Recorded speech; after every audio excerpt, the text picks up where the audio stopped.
తర్వాత ఈ ఆదివారం దొరికారు. పొద్దున్నుంచి రాత్రి దాకా ఏం టెస్ట్లో ఏంటో. పాపం బుర్రంతా ఒకటే వేడెక్కిపోయింది. రత్నం, ఇప్పుడు నాకంటే ముందు ఇంకో సంబంధం వచ్చిందంటగా నీకు? కమల్ హాసన్లా ఉండేవాడు. మరి ఎందుకు చేసుకోలేదో? బ్యాంక్ ఉద్యోగం కదా, కట్నం ఎక్కువ అడిగాడు, అందుకని కుదరలేదు. అంటే నేను చీప్గా వస్తున్నానని నన్ను చేసుకున్నావా? మీరు కట్నమే తీసుకొని బంగారం. రత్నం, సపోజ్ కట్నం అది కుదిరి ఆ కమల్ హాసన్ గారిని చేసుకుంటే వాడికి కూడా ఇలానే తల రుద్దేదానివా?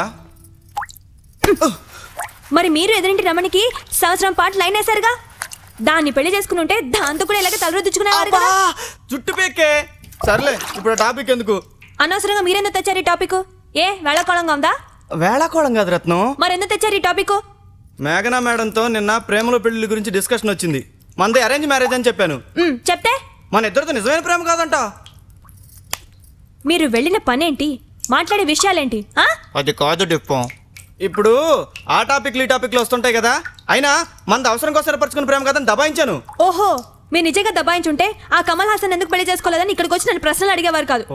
అయినా ఒక విషయం చెప్పండి, మన పర్సనల్ విషయాలు అక్కడ ఎందుకు వస్తున్నాయి? అంటే అది ఏంటది?